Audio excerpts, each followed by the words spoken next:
Muy buenos días, hermanos. Abran sus Biblias, por favor, en Apocalipsis, capítulo 6, versículos 15 al 17. Nos corresponde en esta mañana concluir la sección del sexto sello y terminar el estudio del capítulo número 6. Es un texto interesante. Nosotros vimos que los primeros 4 sellos están relacionados con aspectos del Evangelio y cómo Cristo se revela.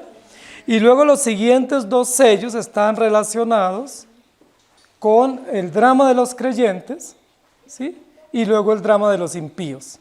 El drama de los creyentes tiene que ver con la injusticia que se comete contra ellos. Los mártires, las torturas, los tratos injustos que reciben los creyentes desde Génesis capítulo 3 hasta que se cierre esta historia temporal. Y el drama del versículo 6, del sello número 6 para los incrédulos, tiene que ver con enfrentarse a la ira de Dios. Hay 2 dramas en contraste. Uno, la injusticia de los creyentes que sufren, y el otro, la justicia que tienen que enfrentar los incrédulos. El pasaje que vamos a estudiar hoy dice así: y los reyes de la tierra, y los grandes, los ricos, los capitanes, los poderosos, y todo siervo y todo libre, se escondieron en las cuevas y entre las peñas de los montes, y decían a los montes y a las peñas: caed sobre nosotros, y escondednos del rostro de aquel que está sentado sobre el trono y de la ira del Cordero, porque el gran día de su ira ha llegado, y ¿quién podrá sostenerse en pie? Este es un pasaje dramático, es un pasaje muy difícil, especialmente cuando entendemos que absolutamente todos tenemos que dar cuentas ante nuestro Dios. Recordemos que nosotros estamos manejando un eslogan, ¿sí?, fundamental: Jesucristo, Cordero vencedor. Y aquí nos va a hablar de la ira del Cordero, a la cual tendrán que enfrentarse todos los seres humanos, por supuesto los incrédulos también. La pregunta que nos va a plantear el texto es una pregunta retórica, con una respuesta única: ¿quién podrá sostenerse en pie? ¿Cuál es la respuesta? Nadie. ¿Sí? Y ese es el título de nuestra prédica hoy: ¿quién podrá sostenerse? ¿Quién? ¿Sí? ¿Quién podrá enfrentarse o quién podrá retar a Dios diciendo: yo no he cometido falta, yo soy bueno, yo soy justo? ¿Quién? Es una pregunta que tiene que ver con nuestra relación con Dios, es una pregunta existencial, es una pregunta profunda, es una pregunta que solo admite una respuesta: ¿quién podrá sostenerse? El pasaje que nosotros vamos a estudiar hoy tiene que ver con la justicia de Dios y con la ira del Cordero. Nosotros hemos procurado poner en equilibrio muchas verdades del Evangelio que están en el libro de Apocalipsis. Una de las verdades que hemos puesto en equilibrio todo el tiempo es la creación y la redención, que son 2 constantes en el libro de Apocalipsis. Otra que hemos procurado siempre poner en equilibrio es la justicia y la gracia, ¿sí?, sin separarlas, sino viendo que son verdades integrales juntas del Evangelio y que no se pueden separar. Y otra que estamos poniendo en equilibrio es la realidad constante de la iglesia, o de la iglesia militante, y la iglesia triunfante o la iglesia gloriosa. En esta oportunidad vamos a hablar un poco más sobre el tema de la ira de Dios, es decir, la justicia de Dios. Nosotros, queridos hermanos, no es desconocido para ninguno de nosotros, vivimos en una época histórica donde se pretende decir con muchísimos argumentos que Dios es un Dios bueno, compasivo, benevolente y que pasa por alto todo. Por supuesto que es bueno, justo y compasivo, ¿cierto? Es amoroso y misericordioso, pero eso en absoluto tiene que entenderse como que Él pasa por alto nuestros pecados o nuestros errores. No se puede malentender estos textos que hablan del amor y la compasión y la misericordia de Dios para decir que esas son como una licencia para pecar o para hacer lo malo. O muchas personas han entendido la doctrina nuestra de manera equivocada, porque dicen: pues si somos salvos y la salvación es segura en Dios y no depende de mis obras, sino que es un regalo de Dios, entonces pues lo que yo haga o lo que yo deje de hacer no incide. Algunos han entendido así la doctrina de manera tergiversada. Y otros nos han acusado por la doctrina que nosotros tenemos y dicen, no, es que ellos tienen una doctrina que les da una carta abierta para pecar. Ellos, como creen que la salvación es un regalo y que no hay que hacer nada para obtenerla y que la salvación es segura, entonces eso les da una licencia o una facultad para pecar. Pero la misma Escritura dice, ¿pecaremos para que la gracia abunde? En ninguna manera. Si hemos sido pasados de muerte a vida, pues vivimos en vida. Y si hemos sido sacados de las tinieblas a la luz, nuestras obras son a la luz del día. No tenemos licencia para pecar. Y el hecho de que Dios sea amoroso y compasivo y misericordioso no significa que pase por alto nuestros errores. Tenemos que ser claros en eso, porque la Escritura lo es, y para evitar que nuestro corazón perverso use esos textos de manera inadecuada para escudarse en ellos y encubrir las faltas. Pasa con frecuencia con nuestros padres, ¿cierto? Si nosotros vemos que nuestros padres son buenos, que podemos dialogar con ellos, que podemos exponerles nuestras razones, fácilmente nosotros los hijos pensamos que los podemos embolatar y podemos salirnos con la nuestra, sencillamente con lágrimas o con argumentos o con justificaciones, ¿sí? Yo quiero que nosotros miremos este texto de esa manera, entendiendo que Dios es amoroso, pero entendiendo que al mismo porcentaje o al mismo nivel de la misericordia y la compasión de Él es justo. Y su ira implacable admite respuesta de parte de Él. ¿Quién podrá mantenerse en pie? Es una pregunta que tiene que dejarnos en silencio a todos. Es una pregunta en la cual no podemos decir, yo tengo la respuesta, déjeme, yo respondo de primeras. Es una pregunta donde tenemos que guardar silencio y agachar la cabeza. Es una pregunta que nos toca profundamente a todos nosotros, porque el texto que nosotros vamos a estudiar tiene que ver con la furia de Dios, o con la ira de Dios, o con su justicia recta y precisa, que no admite ningún tipo de componendas o prebendas o tergiversación. Nosotros vivimos en una sociedad supremamente corrupta. Dicen algunos analistas que una de las mejores empresas en el mundo en este momento se llama la corrupción. Es una de las empresas que más dinero está dando, ¿sí? Que más divisas da a aquellos que participan en ella. La corrupción, con muchos tecnicismos en los cuales muchos se ocultan y dicen, no, es que yo no robé, sencillamente me dieron una bonificación. Es que yo no soborné, sencillamente me dieron una compensación, ¿sí? Pero nosotros sabemos que todo eso es corrupción, que es prestarnos para recibir dinero o beneficios a cambio de algún favor o alguna ayuda, ¿sí? Hoy en día existe con muchísima libertad, inclusive a veces de los gobiernos, las corrupciones, y muchos se prestan y muchos de nosotros estamos expuestos al tema de la corrupción y de la injusticia. Cuando nosotros vemos la justicia de Dios, tenemos que entender que la justicia de Él es recta, es veraz, es precisa y no admite ningún tipo de análisis o interpretación. Apocalipsis capítulo 1 versículo 8 dice, he aquí que viene con las nubes y todo ojo le verá, y los que le traspasaron y todos los linajes de la tierra harán lamentación por él. Sí, amén. Yo soy el alfa y la omega, principio y fin, dice el Señor, el que es, el que era y el que ha de venir, el Todopoderoso. Recordemos que ese fue el fundamento inicial de la revelación de Cristo para exponernos el libro de Apocalipsis. ¿Quién es el que va a hablar en Apocalipsis? Jesucristo, el Cordero de Dios, el que es, el que no cambia, el inmutable, el justo, al que no se le pasa absolutamente nada por alto. Luego en el Salmo 76, versículo 7, dice así, temible eres tú. ¿Ustedes han pensado que Dios es temible? Ese es un atributo de nuestro Dios, que poco mencionamos, pero el salmista lo reconoce y en sus composiciones lo pone de manifiesto. Temible eres tú. ¿Y quién podrá estar en pie ante ti cuando se encienda tu ira? Es un texto muy terrible. Dios es temible. Si yo les preguntara cuáles son los atributos de Dios, posiblemente decimos perfecto, santo, bueno, compasivo, misericordioso, pero a ninguno de nosotros se nos ocurriría decir Dios es temible.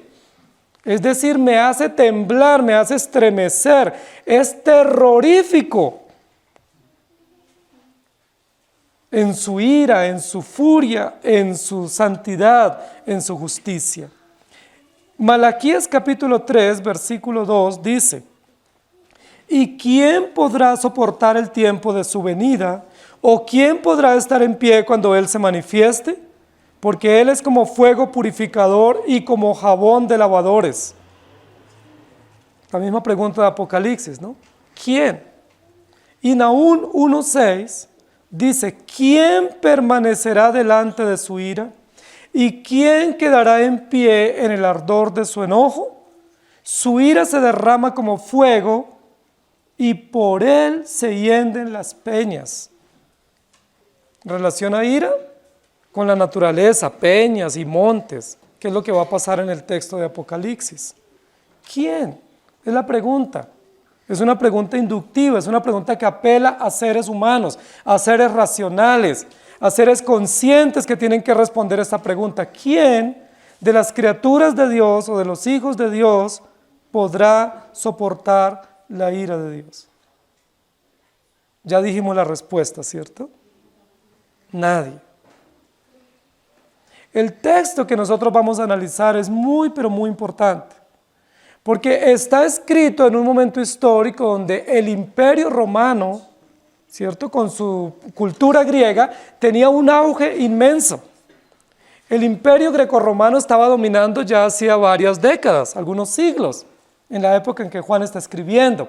Eran muy poderosos, tenían vastos territorios conocidos hoy, de vastos continentes, eran muy sanguinarios y estaban generando una fuerte oposición contra los cristianos, de tal manera que los emperadores y los reyes y los gobernantes estaban subyugando a los cristianos, a todo tipo de cristianos, especialmente aquellos que trabajaban en empresas y en industrias y que tenían pequeños mercados, los estaban explotando y los estaban subyugando, obligándolos a rendir culto al emperador. Los cristianos que no se sometían a rendir culto al emperador, ¿recuerdan cuál era su final? Tortura, exilio y en el peor de los casos, la muerte. Apocalipsis es escrito para dar esperanza a los cristianos. Las iglesias las estaban cerrando, estaban matando a los pastores, estaban exiliando a los creyentes. Había mucha sangre entre los creyentes a causa de las injusticias imperiales de los gobernantes de turno. Ellos no se doblegaban ante nada ni ante nadie. Si un creyente demandaba justamente su causa, ¿qué le decían esos gobernantes? Que eran capataces, que eran duros, que eran severos. No admitían ningún tipo de pregunta o de justicia o de reclamo. Ellos sencillamente los silenciaban. ¿Cómo los silenciaban? Con la muerte en el peor de los casos o el exilio, o los echaban de sus trabajos. Nosotros vivimos situaciones similares hoy donde hay casos de injusticia y cómo se silencia a las víctimas. Nosotros sabemos, ¿cierto? Con amenazas, con mayor extorsión, o en muchos casos los desaparecen o los matan. Esa es nuestra sociedad, pero no es una condición nueva de la sociedad, es la condición desde Génesis capítulo 3. Hay injusticia, hay maldad. El apóstol Juan va a escribir para estos hermanos, pero lo primero que él va a describir en el sello número 5 es: hay creyentes que sufren, esperen, hay esperanza para ustedes, no se angustien. Pero luego va a dar una respuesta con relación a los agresores de esos creyentes sufrientes o de esta iglesia sufriente. Lo primero que va a describir en el versículo 15 es quiénes son las clases sociales que están representadas en este alto nivel de injusticia. Y comienza de más a menos en la clasificación social o la estratificación. Algunos dicen que la estratificación es moderna, pero aquí el apóstol Juan la toma. Hay una alta estratificación muy clasista, muy identificada. Los primeros que él reconoce en esta lista es y los reyes de la tierra. Encabeza la lista en la escala social, ¿cierto? Los que están en la cúspide de esta pirámide social dominante son los reyes de la tierra. Es decir, los que ejercen poder político en las naciones y que se constituyen o fungen como reyes, que dominan, ejercen poder, control y subyugan a los que están bajo su cuidado. Luego, ¿quiénes siguen? Los grandes. ¿Quiénes serán los grandes? Ya no son gobernantes políticos, posiblemente son empresarios, ¿cierto? Son los que ejercen poder y control ideológico, porque están en una posición de hacerlo, bien sea porque tienen dinero, porque son académicos, porque son empresarios, porque son gente reconocida, famosa, que lo que ellos dicen se escucha. Si usted y yo decimos algo en esta sociedad, ¿quién nos escucha? Ni en la casa nos escuchan. Pero uno de estos grandes habla y todo el mundo lo escucha, ¿sí? Nosotros sabemos que la religión tradicional tiene unos grandes, ¿cierto? ¿Sí? Y son como los papás de la sociedad. Son los grandes. ¿Quiénes siguen en esa escala? Los ricos. No tienen poder político, no tienen poder religioso, pero tienen poder económico. Manejan la economía. Están en el ranking de los con más dinero, con mejores empresas, los más ricos del mundo. Los que son los que rigen la economía y la establecen. ¿Y quiénes siguen en esa lista? Descendente. Los capitanes, militares, ¿cierto? Las fuerzas militares que ejercen poder con las armas, que ejercen poder e intimidación con armas. Y luego vienen los otros poderosos, que no son tan poderosos, pero que también son poderosos. En esa escala, y luego dice, y todo siervo y todo libre. Es interesante la lista que va a presentar Juan. Juan no está haciendo una denuncia directa, hay una denuncia indirecta en el texto. ¿Quiénes son los que han maltratado y subyugado a los cristianos a lo largo de la historia? Hay una adivinanza fácil aquí, ¿cierto? ¿Quiénes son? Los reyes, emperadores. Son los que han legitimado políticamente la destrucción de los cristianos. ¿Y quiénes lo han respaldado? Los religiosos. ¿Quiénes fueron los que sentenciaron a Jesús? ¿No fueron los políticos?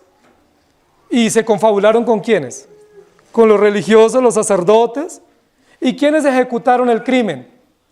Los militares, los soldados romanos. ¿No está aquí esa descripción? Los políticos, en contra de la fe, se confabulan con las religiones dominantes y convocan a los militares y a los empresarios para que hagan un boicot contra los cristianos y los subyuguen, los torturen. ¿Eso cuándo ha sucedido, hermanos? Siempre ha sucedido. Eso no sucedió solo con el Imperio Romano. Sucedió con los persas, con los babilonios, con los caldeos, con los egipcios. ¿Se acuerdan cuando los hebreos estaban multiplicándose en Egipto? ¿Se acuerdan qué sucedió? Poder político se sorprende, se confabula con los ideólogos del momento, luego con los militares y también con el sistema de salud, y dicen, toda mujer que tenga un bebé varón debe morir. ¿Se acuerdan? No hay toda una confabulación. ¿Contra quiénes? Contra el pueblo de Dios. Lo que Juan está denunciando acá es que no se escapa absolutamente nadie en esa escala social dominante que no haya tenido que ver con injusticias contra el pueblo de Dios. Y eso es importante, hermanos. Nosotros tenemos que reconocer eso. Porque muchas veces nosotros pensamos que solamente los políticos o los gobiernos de turno están en contra de la iglesia. Pero unido a los políticos, ¿quiénes más están en contra de la iglesia? Las religiones dominantes, ¿sí? Las sectas, Y al lado de ellos, ¿quiénes más están? Los sistemas económicos en contra de la fe. ¿Y quiénes más? Los militares, esclavos, libres, poderosos, persiguen al pueblo de Dios y quieren destruirlo. Juan va a poner en evidencia, casi con nombre propio, casi mencionando el nombre del emperador de turno, para decir, ellos son los que han causado opresión, daño y derramado sangre injusta. La sangre de los mártires que está debajo del altar, ¿a quién se le tiene que cobrar? A esos reyes, a esos poderosos, a esos militares que se han confabulado con un sistema perverso para ir contra la iglesia y contra los principios del evangelio. ¿Cómo les parece? ¿Quién podrá escapar de esta escala social? ¿Habrá alguno que pueda decir, no, nosotros no participamos? Ustedes saben que hoy en el mundo hay grandes cadenas de prostitución. ¿Quiénes las respaldan? ¿Quiénes las protegen? ¿Quiénes las legitiman y las promueven? Hay grandes cadenas, por ejemplo, pro aborto y entidades. ¿Quiénes las financian? ¿Con el aval de quiénes? Ellos progresan. Es sabido que en nuestras ciudades, aún la ciudadanía, sabe dónde están los centros de prostitución, sabe dónde están los expendios de droga, sabe dónde están los centros de abuso, pero el Estado no hace nada. ¿Por qué no hace? Pudiendo hacer y teniendo el deber, sin importar el color político. La pregunta es, ¿quién se escapa de que no haya cometido injusticias contra los creyentes? Lo primero que nosotros vamos a notar aquí en el texto, en el versículo 15, después de describir esta lista donde se denuncia abiertamente a todos los entidades o estamentos que están en contra del pueblo de Dios, dice, se escondieron en las cuevas y entre las peñas de los montes. Y nos parece casi absurdo eso, ¿no? ¿Quiénes se están escondiendo en cuevas? Los reyes, los poderosos, los que han dominado el mundo a lo largo de la historia, están escondiéndose en cuevas y en peñas en los montes. Y uno dice, luego ellos no tienen grandes escondites, islas privadas, ¿sí? Propiedades aún en otros satélites. ¿Por qué tienen que esconderse en peñas y en cuevas? Y esa realidad de esconderse es una de las realidades más nefastas que el hombre tiene y cómo responde a la justicia de Dios. La pregunta es, ¿quién podrá sostenerse sin esconderse? Y yo quiero que ustedes recuerden Génesis capítulo 3. Génesis capítulo 3 es el texto inicial que nos muestra que esa es la condición de cualquier hombre y cualquier mujer. Una vez comprende o ve o entiende que es culpable. Génesis capítulo 3, un pasaje extraordinario.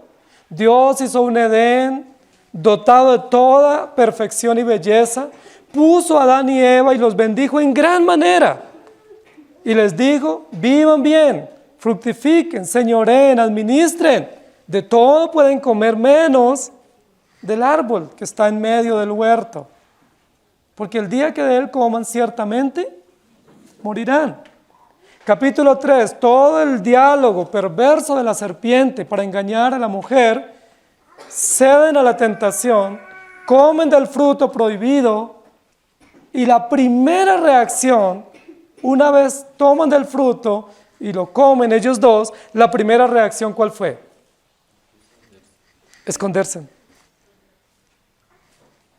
Esconderse. ¿Algunos de ustedes jugaron a las escondidas? Es un juego bonito. En lugar de tanta tecnología, hoy debiéramos ese tipo de juegos más hermosos. Pero, ¿en qué consiste el juego de las escondidas? De que buscamos un refugio y nosotros aseguramos que no nos van a encontrar en ese lugar.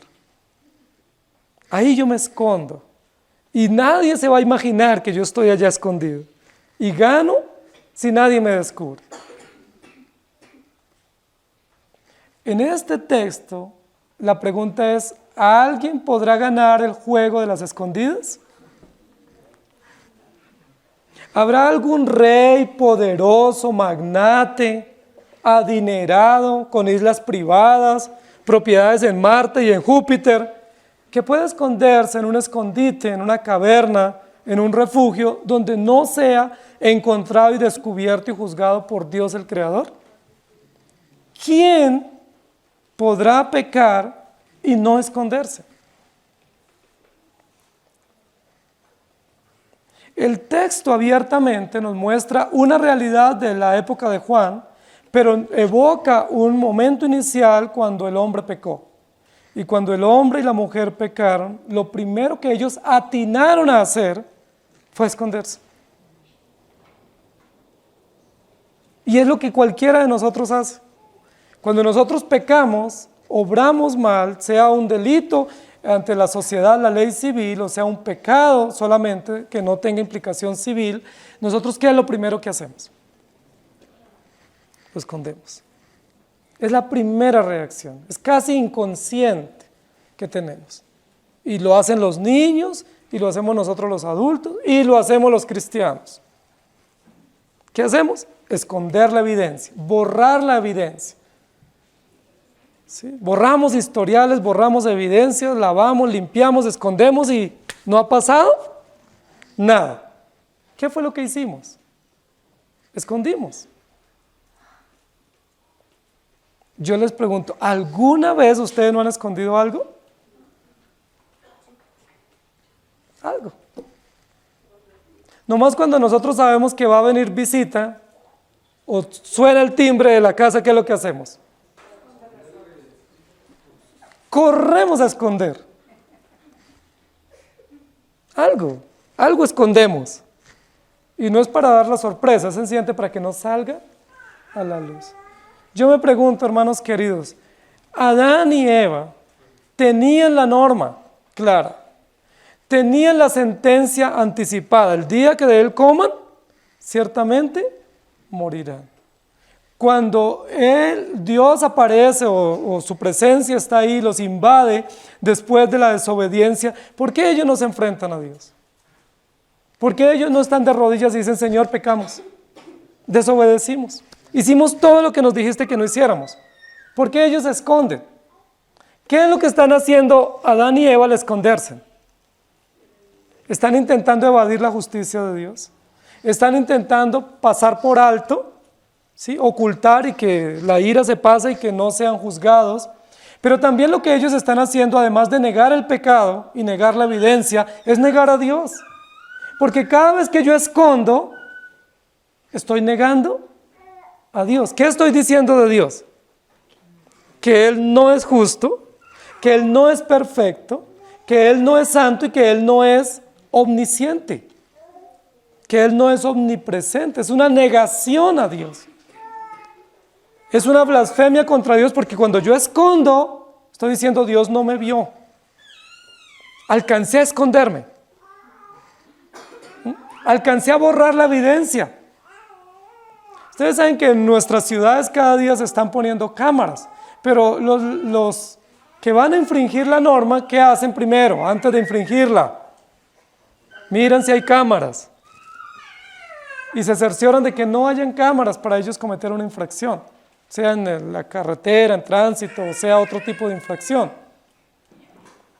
Y probablemente eso fue lo que hizo Adán y Eva. Miraron para todos lados, nadie los vio y ellos rápidamente encontraron un escondite. Pero nosotros vamos a mirar el texto.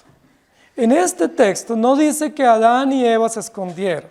En este texto dicen que todos los reyes, todos los poderosos, todos los grandes, los ricos, los capitanes, sean siervos, esclavos, sean libres, absolutamente todos se esconden.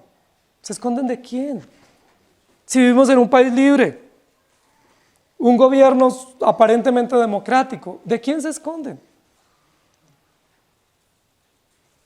aquí nos va a decir más adelante que ellos van a encubrir hasta que sale la luz. ¿Y por qué encubren? Porque saben que están obrando mal.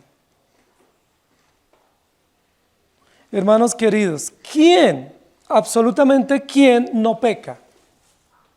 ¿Y quién no esconde? Nosotros tenemos que confesar eso. Y la primera confesión que tenemos que hacer en esta mañana es que nosotros escondemos nuestro pecado. Lo hizo el rey David. ¿Se acuerda el rey David cuando dice que cayó por mucho tiempo? Mientras callé se envejecieron mis huesos. Estaba que me consumía porque callé. Y sumó muchas más consecuencias. Nosotros tenemos que confesar que todos escondemos. Pero escondemos de nosotros mismos y de otros, porque no podemos esconder de Dios. ¿Quién no esconde? Aún los más grandes, que dan apariencia de piedad, aún los que se creen santos, aún los que postulan para santos, tienen muchísimo que encubrir, y nosotros también. Ninguno de nosotros pudiera decir, no, yo nunca he encubierto nada. Yo todo lo hago a la luz del día. Yo soy una persona honesta y transparente y todo lo pongo en conocimiento público. Yo no tengo nada de qué arrepentirme o de qué avergonzar. Quien diga eso es un fariseo y ya ha dicho otra mentira. Porque todos escondemos cosas, aún desde niños. Escondemos cosas y queremos pasar por alto. Hermanos queridos, cuando la presencia de Dios invade la vida de los hombres, ellos lo único que hacen es esconder. Por eso nuestra sociedad está buscando aprobación de leyes para no esconder, sino a la luz pública cometer sus perversiones. Pero ante Dios tendrán que esconder. Génesis 3:8 dice, y oyeron la voz de Jehová Dios que se paseaba en el huerto al aire del día, y el hombre y su mujer se escondieron de la presencia de Jehová Dios entre los árboles del huerto. Dice, es casi ridículo lo que están haciendo. ¿Esconderse de Dios? Igual, ustedes como padres saben que si sus hijos se esconden, ¿será que sus hijos no van a ser descubiertos? Rapidísimo son descubiertos. ¿Por qué? Porque nosotros los padres tenemos una sabiduría que ellos no tienen. Nosotros los padres tenemos una experiencia que ellos no tienen. Y nosotros, como ya pasamos por esas etapas, tenemos un conocimiento que ellos no tienen. Nuestros hijos. Entonces, si nuestros hijos se esconden, ellos más tardan en esconder que nosotros en descubrirlos. Pero así hacemos nosotros ante Dios. Escondemos ante Dios siendo que Él es omnisciente, omnipresente y todo lo ve. Isaías 2:10 dice, métete en la peña, escóndete en el polvo de la presencia temible de Jehová y del resplandor de su majestad. Y se meterán en las cavernas de las peñas y en las aberturas de la tierra, por la presencia temible de Jehová y por el resplandor de su majestad, cuando Él se levante para castigar la tierra. Y se meterá en las hendiduras de las rocas y en las cavernas de las peñas, por la presencia formidable de Jehová y por el resplandor de su majestad. Y luego en Isaías 13:6-8 dice, aullad, porque cerca está el día de Jehová, vendrá como asolamiento del Todopoderoso. Toda mano se debilitará y desfallecerá todo corazón de hombre y se llenarán de terror. Angustias y dolores se apoderarán de ellos y tendrán dolores como mujer de parto. Y luego en Isaías 24:21 dice, acontecerá en aquel día que Jehová castigará el ejército de los cielos en lo alto y a los reyes de la tierra sobre la tierra. Luego en Sofonías 1:14 y 15 dice, cercano está el día grande de Jehová, cercano y muy próximo. Es amarga la voz del día de Jehová, gritará allí el valiente. Día de ira aquel día, día de angustia y de aprieto, día de alboroto y de asolamiento, día de tiniebla y de oscuridad, día de nublado y de entenebrecimiento. ¿Qué es lo primero que hace el hombre frente a la justicia de Dios? Se esconde. ¿Qué es lo segundo que va a hacer? De lo cual nadie escapa. Lo segundo que él va a hacer es justificarse. Justificarse.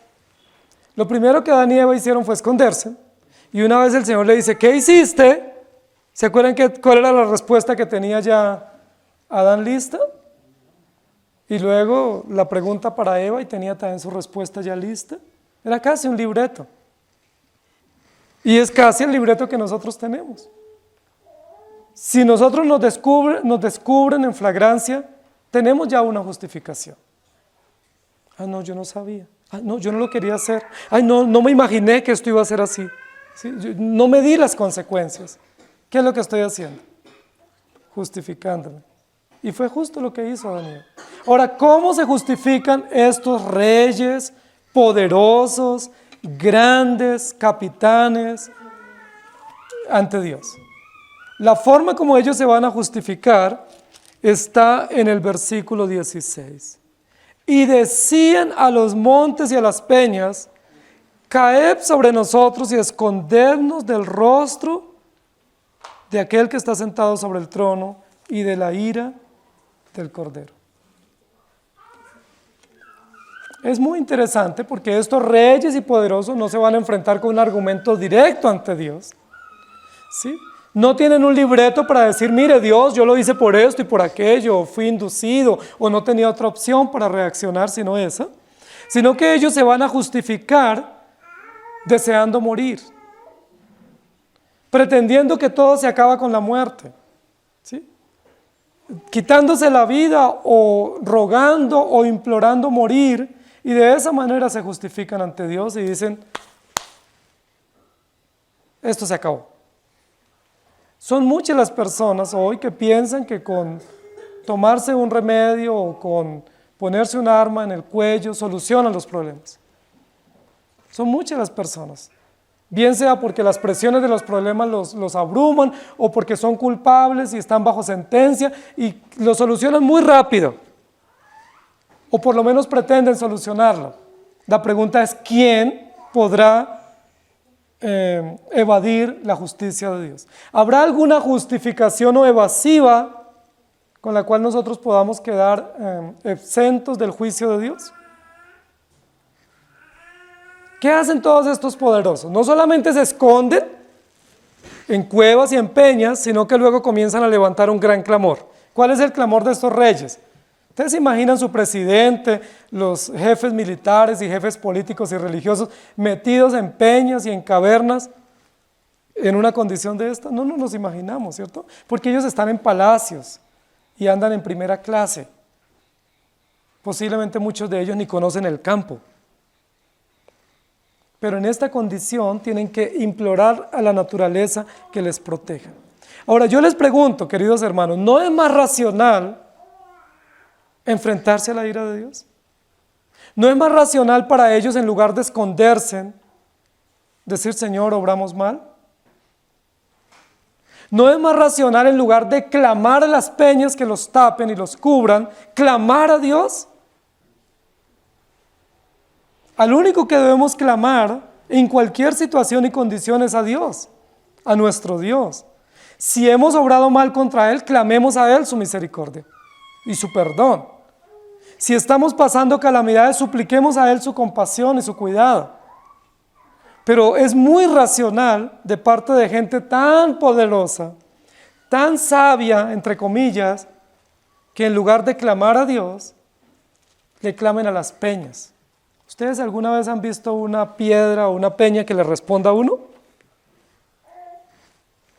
¿Por qué le claman ellos a las peñas? ¿Por qué le claman a las rocas? Clamaban. Y su clamor era, caigan sobre nosotros y escóndanos. ¿Qué contradicción? Gente tan inteligente, tan sabia para el mal, que sean tan necios para el bien.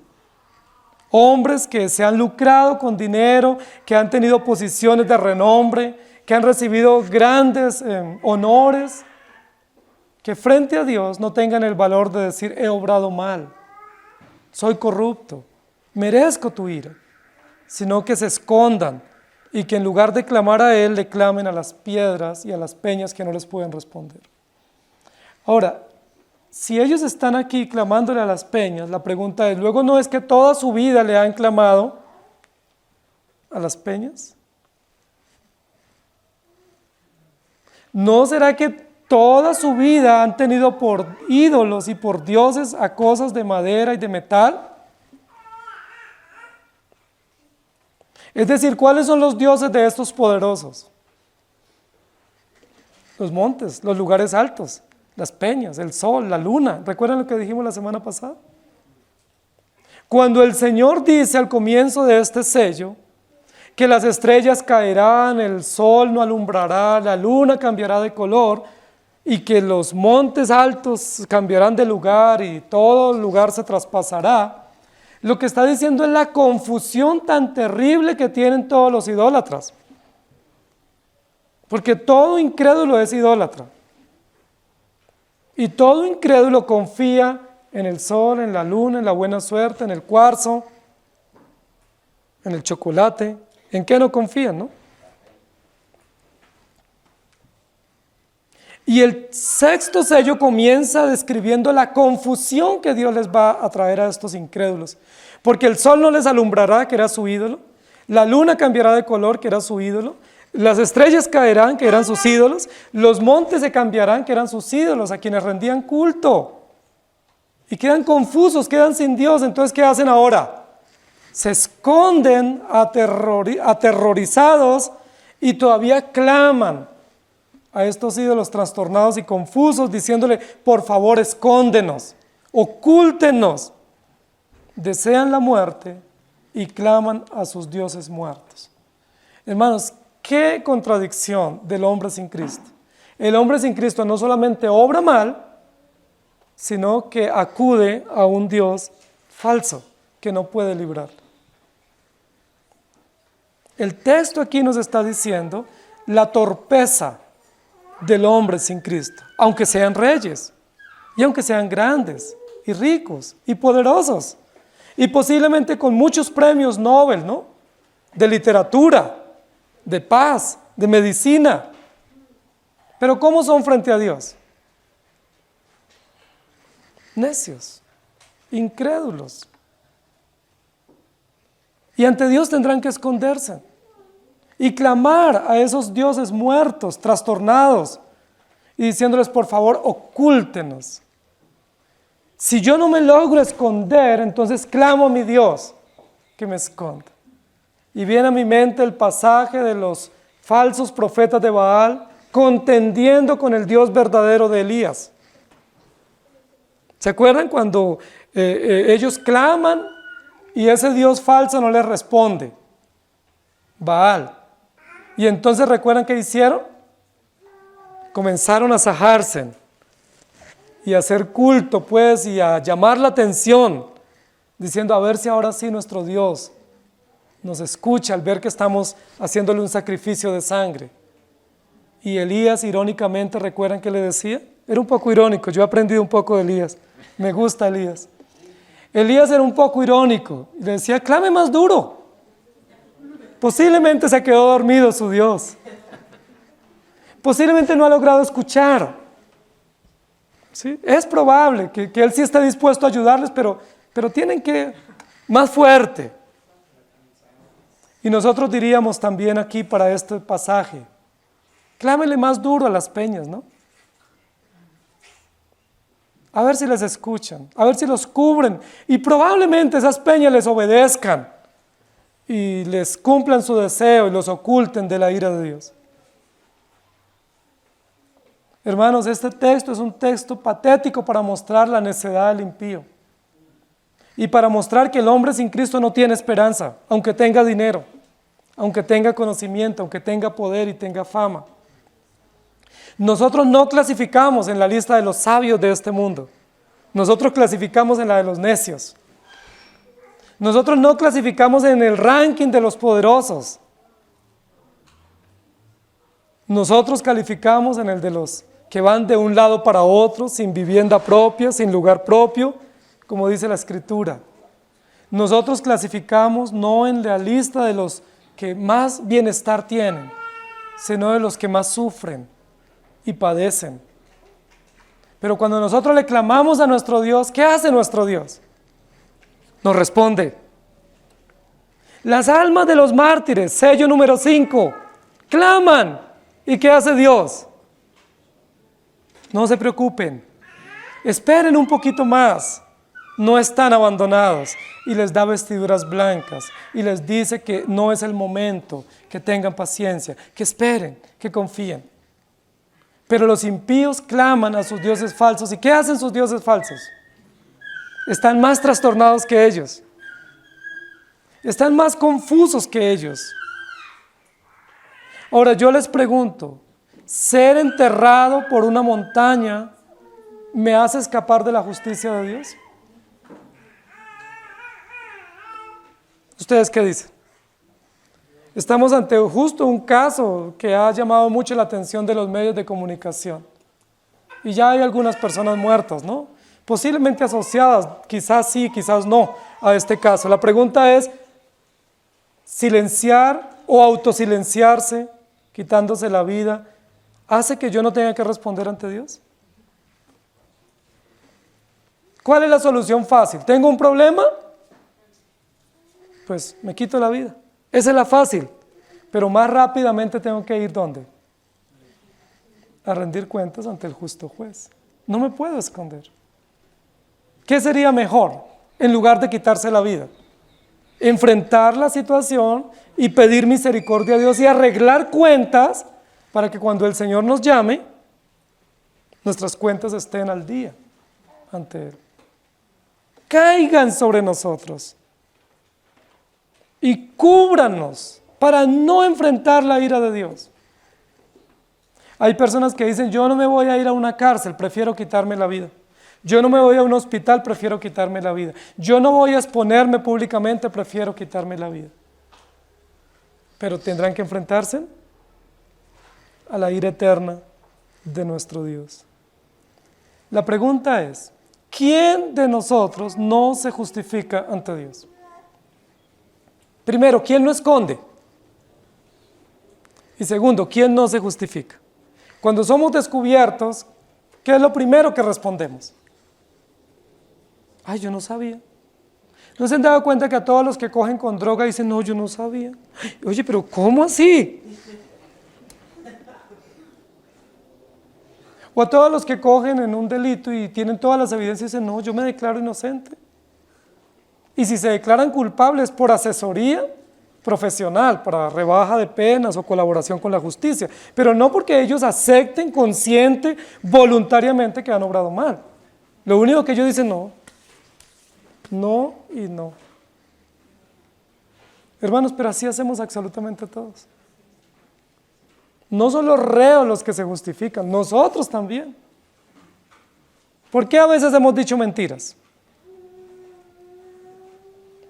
Para justificarnos. ¿Cómo nosotros obramos? Justificándonos siempre. Muy pocas veces nosotros decimos, yo hice eso y asumo todas las consecuencias. ¿Han dicho ustedes así? O sus hijos, cuando ustedes les llaman la atención por algo, alguno de ellos ha dicho, mire papá o mamá, yo hice eso, fui yo y merezco el castigo o la disciplina. ¿Les dicen así sus hijos? ¿O qué dicen? Se sorprenden, ponen cara de sorpresa. Aprenden a actuar, ¿cierto? Pareciera que estuvieran a artes escénicas. Expertos. ¿Sí? Pero así somos nosotros. Solo cuando somos totalmente descubiertos, decimos, ah, sí, fui yo.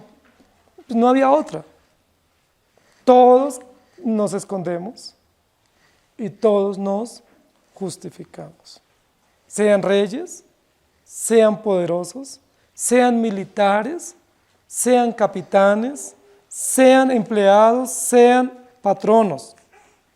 Apocalipsis 12:10 dice, Él beberá del vino de la ira de Dios, que ha sido vaciado puro en el cáliz de su ira, y será atormentado con fuego y azufre. Isaías 14, 12 al 15 dice, ¿cómo caíste del cielo, oh lucero, hijo de la mañana? Cortado fuiste por tierra, tú que debilitabas a las naciones. Tú que decías en tu corazón, subiré al cielo, en lo alto, junto a las estrellas de Dios, levantaré mi trono, y en el monte del testimonio me sentaré. A los lados del norte, sobre las alturas de las nubes subiré, y seré semejante al Altísimo. Mas tú derribado eres hasta el Seol, a los lados del abismo. Isaías 2:19 dice, y se meterán en las cavernas de las peñas y aberturas de la tierra por la presencia temible de Jehová y por el resplandor de su majestad cuando Él se levante para castigar. Miren lo interesante, nosotros cometemos un pecado. Si nosotros sabemos que alguien sabe de ese pecado que nosotros cometimos, nosotros en lugar de clamarle a Dios, ¿a quién le clamamos? Al que sabe, para que no nos vaya a delatar. Mire, te suplico, por favor, no me vaya a echar al agua, o no vaya a decir este pecado que yo cometí. ¿Por qué? Porque nosotros obramos así, y porque nosotros nos damos cuenta que frente a la ira de Dios no podremos escapar. Y continuamos. Escondednos del rostro de aquel que está sentado sobre el trono y de la ira del Cordero, porque el gran día de su ira ha llegado, ¿y quién podrá sostenerse en pie? Ahora es interesante, porque todos estos grandes, poderosos reyes y capitanes saben ante quién se enfrentan. Ellos no solamente dicen, caigan y escóndanos. Ellos saben de quién se quieren esconder. Ellos lo mencionan con nombre propio y eso los hace responsables. ¿De quién ellos piden ser escondidos? Escóndanos del rostro, de la presencia implacable, inquisidora, justa, santa. ¿De quién? Del que está sentado en el trono.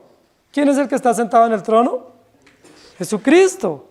Rey absoluto, juez absoluto y supremo, y gobernador y Señor. Escóndanos de Él. Por favor, escóndanos de aquel que tiene poder, que es justo y poderoso. No soportamos su presencia, no soportamos su santidad. Escóndanos, por favor. Qué interesante el clamor del necio, ¿no? Del incrédulo. El clamor del incrédulo es: no soportamos, no lo queremos ver, no queremos saber de Él, escóndanos, porque Él está sentado en el trono y como gobernante en el trono ejecutará justicia. Y luego dice: y escóndanos de la ira del Cordero. Uy, qué paradójico, un cordero airado, si el cordero es manso, ¿no?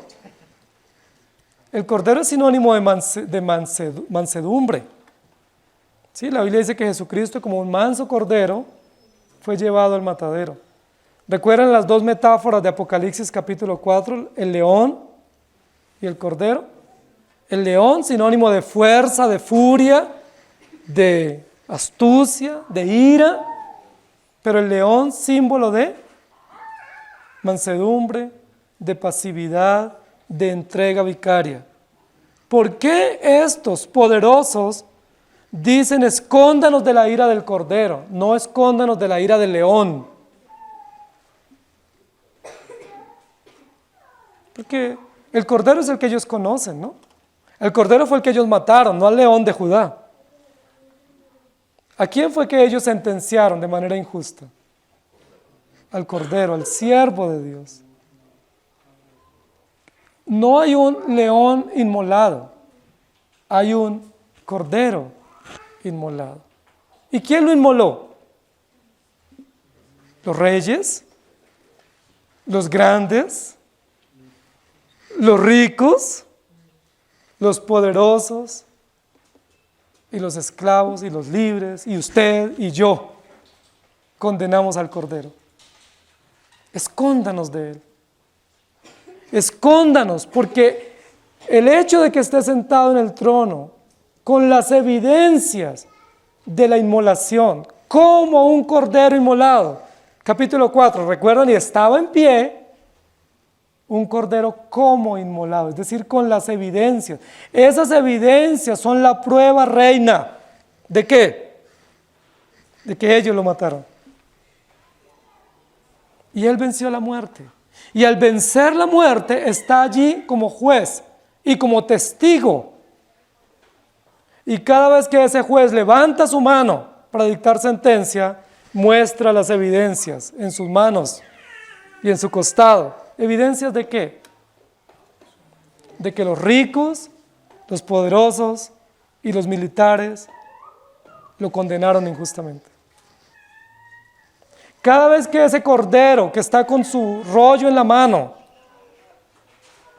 está erguido allí, está testificando al mundo entero que la peor injusticia que se ha cometido en esta tierra se llama la condenación del Hijo de Dios. A nosotros nos pueden condenar, pero somos injustos, somos pecadores. Todos los mártires cristianos, pues fueron mártires por el Evangelio, pero fueron pecadores también. Nosotros también somos pecadores, pero Jesucristo, el Hijo de Dios, fue condenado de manera injusta.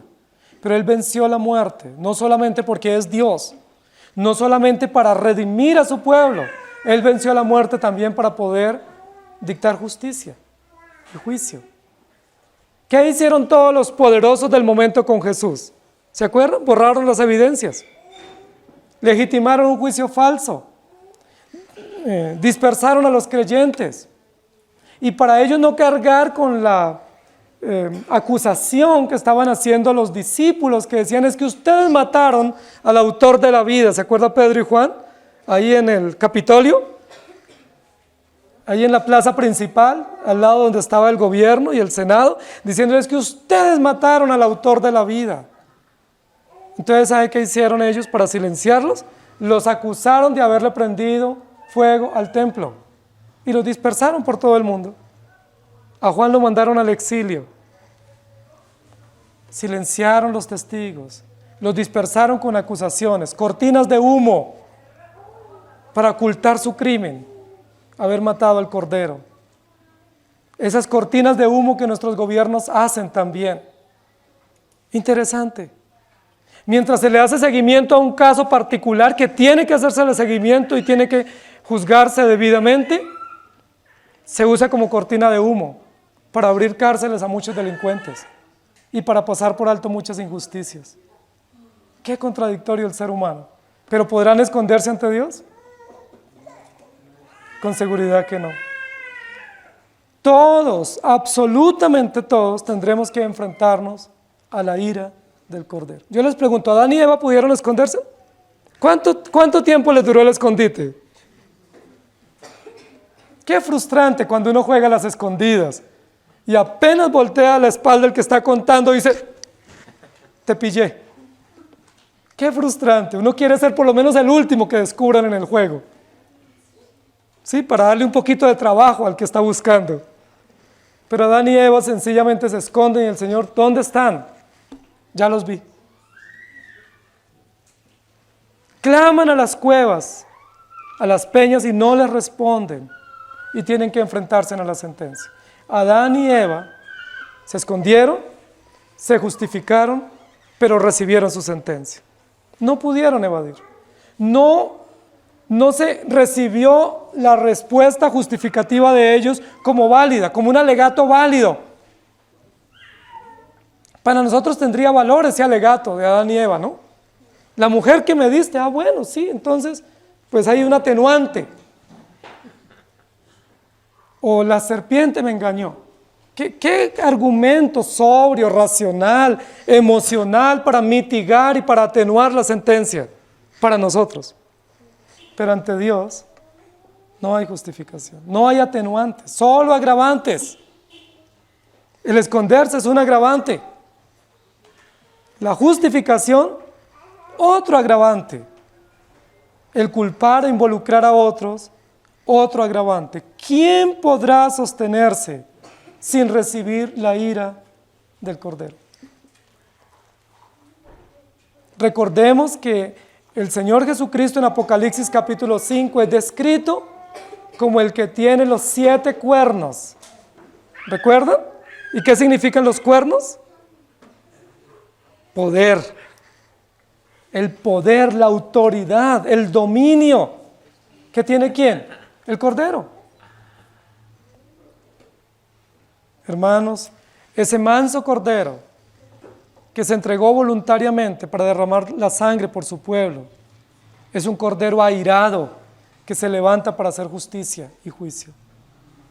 Ese mismo Cordero, tipificado en Génesis 3 a través de la sangre de los animales para cubrir la desnudez de Adán y Eva, es el mismo Cordero que dicta sentencia contra ellos y los expulsa del Edén.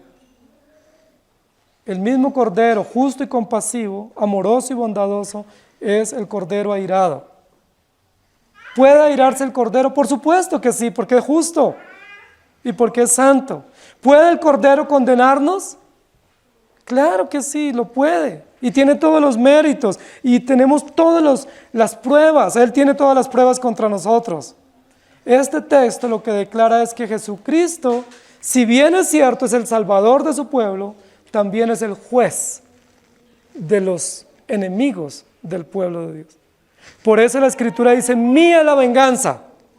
En el sello número 5 no le dice a los creyentes, defiéndanse y vénganse ustedes mismos, sino, esperen, porque la justicia está servida, el tribunal está listo y los méritos son suficientes para juzgar a los reyes y a los poderosos y ninguno podrá escaparse. ¿Cuál es la esperanza de este texto para nosotros? La esperanza es que hay justicia, no solamente contra los victimarios, sino hay justicia a favor de las víctimas también. La esperanza que tenemos es que ese Cordero, sí es manso, pero no se metan con él, porque el que se meta con el Cordero, lo verá airado. Qué hermosa figura. Porque muchos dicen, no, es que él es un manso Cordero. Todo lo que se le haga, él lo pasa por alto. Él no dice nada. No confiemos en eso, porque aquí vamos a ver en este versículo los más poderosos, los más prominentes del mundo, corriendo a esconderse de manera infructuosa para evadir la justicia. ¿Quién podrá sostenerse sin pecar? ¿Respuesta? Nadie. ¿Quién puede sostenerse sin justificarse ante Dios? ¿Respuesta? Ninguno. ¿Y quién puede sostenerse sin recibir la ira de Dios? ¿Respuesta? Ninguno. ¿Qué debemos hacer? Clamar a nuestro Dios, que tenga misericordia de nosotros y nos auxilie en lugar de esconder nuestro pecado, que nos auxilie en lugar de justificarnos y de evadir o pretender evadir. ¿Y qué debemos pedir con relación a los incrédulos? ¿Venganza? ¿O que Dios tenga misericordia de ellos? Si Dios quiere tener. Y si no quiere tener, pues que ellos, por lo menos, sean conscientes que tendrán que enfrentar la ira de Dios. A mí me llamó mucho la atención ese texto, porque nosotros a veces decimos, no, es que el incrédulo no conoce a Dios. La Biblia dice, Romanos 1, habiendo conocido a Dios, no le adoraron ni se envanecieron. Sí lo conocen, solo que se resisten a adorarlo. ¿Quiénes son los que celebran en esta temporada estas festividades? Todo el mundo. ¿Y ellos qué celebran? ¿El nacimiento de quién? Ah, bueno. Eso es una evidencia de que tienen que enfrentarse a Cristo. ¿Y qué dicen acá? Escóndanos de quién? Del Cordero. Los incrédulos, los impíos saben que tienen que enfrentarse a la ira de Dios. Ellos lo saben. Igual que nosotros, porque eso hace parte del diseño de Dios. Ellos pretenden evadir, pretenden alargar las consecuencias o evitar los juicios, pero ellos son conscientes. Por eso su clamor angustiante es: escóndanos de aquel que nos puede juzgar. Cuando compartamos el Evangelio con los incrédulos, tenemos que decirles que se sometan a la justicia de Dios y se arrepientan de sus pecados, porque ellos saben quién es Dios. Ellos saben que tienen que rendir cuentas a Él. Por eso muchos dicen que Dios no existe y por eso otros dicen que Dios es chévere, porque es la forma como quieren tergiversar la verdad y acallar su conciencia. ¿Quién podrá sostenerse? Cuando usted mira nuestra nación con tantas injusticias, ¿usted qué piensa? Que usted mira las noticias o los documentales con tantos crímenes contra las mujeres, contra los niños, los pobres, con tantas injusticias tan terribles, tan macabras. ¿Qué piensa usted? ¿Qué le pasa por la mente? ¿Anhela la venida del Señor? ¿Qué anhela usted? ¿O usted confía y dice, Señor, aunque muchas de esas cosas queden sin juzgar, bueno, ante ti no se esconde? Muchos, la mayoría de los crímenes en esta sociedad pasarán sin ser juzgados. Y los que son juzgados, en su gran mayoría, no se juzgan con justicia. ¿Cuál es nuestra esperanza? Cristo es justo. Él es justo. Demos lugar a su ira. Y Él está escuchándonos. No nos escondamos, hermanos. Vayamos a Él. ¿Pecaste hoy? No escondas. No borres las evidencias. ¿Pecaste? ¿Qué debes hacer? Ve al Señor. Ve junto al altar donde está la sangre de los mártires. Ve junto al altar y di, Señor, ten misericordia de mí. Te descubren en un pecado, ¿qué debes hacer? Señor, yo lo hice, ten misericordia, perdóname. No te justifiques, es infructuoso. No lo escondas, no lo evadas, es infructuoso. Y eso se constituye en un agravante, del cual nos hace más responsables de nuestra pecaminosidad. Que el Señor nos ayude, porque probablemente escuchando esto salimos de aquí a borrar evidencias de lo que hemos hecho, conociéndonos como somos. Probablemente de aquí salimos a decirle a alguien, mire por favor, guárdeme esto.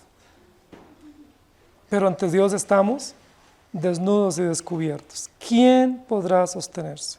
Señor, cuando vemos textos como estos, no solamente vemos el drama del incrédulo, sino el drama del creyente también, por su pecaminosidad.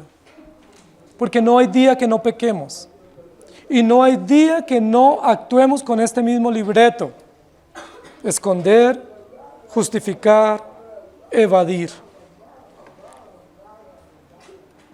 Ninguno de los que estamos aquí en este auditorio puede levantar su mano y decir, yo nunca he escondido o no tengo ningún guardado. Ninguno de nosotros pudiera atreverse hoy ante ti a decir, Señor, me excuso, me justifico. Y ninguno pudiera decirle, Señor, por favor, no tan duro. Señor, somos pecadores, somos malos, somos perversos. Nos hemos indignado terriblemente con esa noticia que ha conmocionado a esta nación.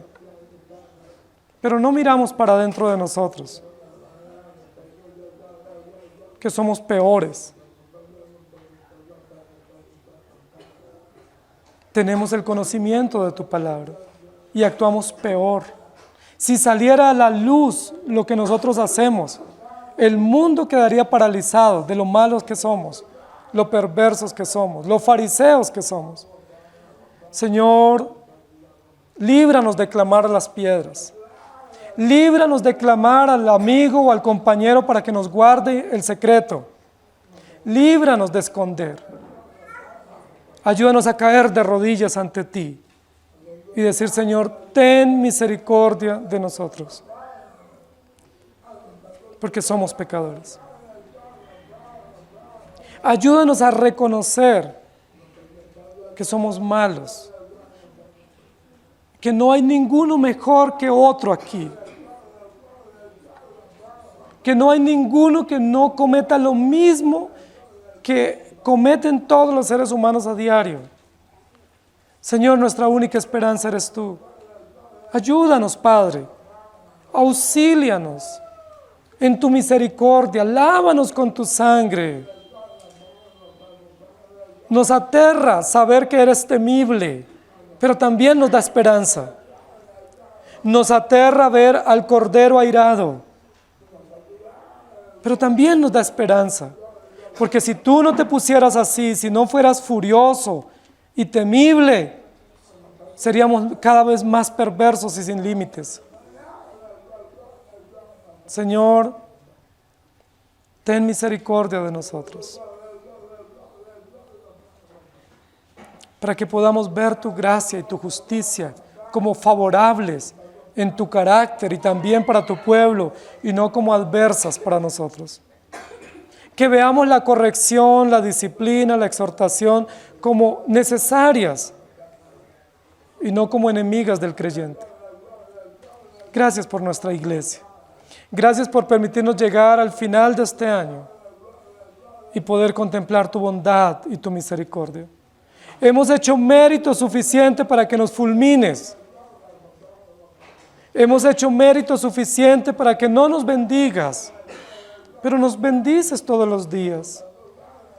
Nos sacias de bien. Bendice nuestros hijos, nuestras economías, nuestros hogares. Nos has llenado de tantas bondades de tu providencia. Y eso, por supuesto, se constituye en un acto que nos humilla más. Porque siendo malos, recibimos cosas buenas.